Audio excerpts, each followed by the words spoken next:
O'Hare. I am so excited to be at La Parisienne Bistro right here at the Star in Frisco, Texas. You know, I decided this content message, or topic I should call it, which is what's on your mind. I decided to create this to allow women the opportunity to let us know what's on their mind. A lot of times as women, we feel stifled, or we feel that we are invisible and that we really don't have a voice.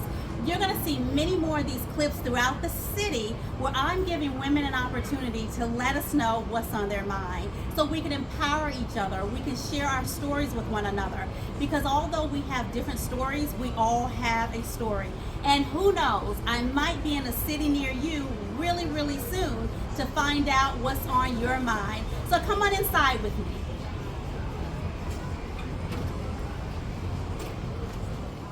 Hi, I'm Leslie O'Hare. I am so excited to be here today in Frisco, Texas. And one of the things that I wanted to do is to find out what's on your mind, right? And the reason for that is so that we can really tap into giving women the opportunity to be able to utilize their voice. A lot of times our voices are stifled. A lot of times we don't have the courage or feel like we have the right to talk. And this is an opportunity for women to share exactly what's on their mind. And so I'm sitting here with this beautiful young lady. Tell us what your name is. Hi, I'm Kayshlyn. Kayshlyn, very pretty name. Thank you. I got it for my birthday. I like that. Kayshlyn, tell us what's on your mind today. Well, something that's been heavy on my mind with this upcoming election is Black women's voices being heard when it comes to our economy and our political and social life. And so from what perspective do you really want to delve in? What's more important? What's more important to you about this topic? So right now, a big thing that's going on is a lot of women in different states are losing their rights when it comes to access to health care, women's health care specifically, when it comes to abortions, their right to access that. Seeing as we've lost that in my lifetime, it's outstanding and it's crazy. It boggles my mind to think that we've lost that when in my mother's lifetime they gained that right. You know what I mean? And so something that I'm fighting heavily for is to regain that right across the board in this nation. And so what would you say to women who are listening to you?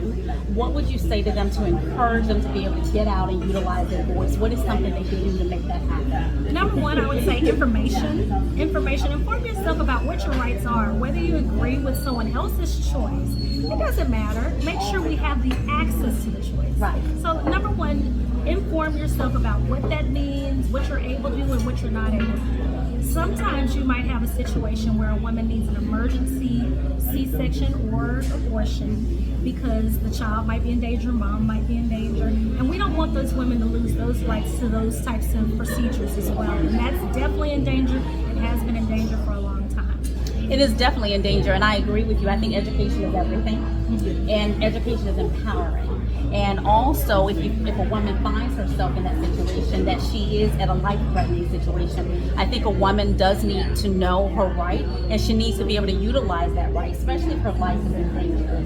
And we live in a time right now that obviously we're going through a very important political era right now, this year in 2024, and it is a time for us to be able to educate ourselves, to have that knowledge, so that knowledge is power. Absolutely. And when I was always brought up that as long as you have your education, no one can take it away from you. And so that's where it's taking that opportunity to find out what rights do you have, what's important to you. And then also, once you know that information, how to utilize that information to best suit yourself, but also your community.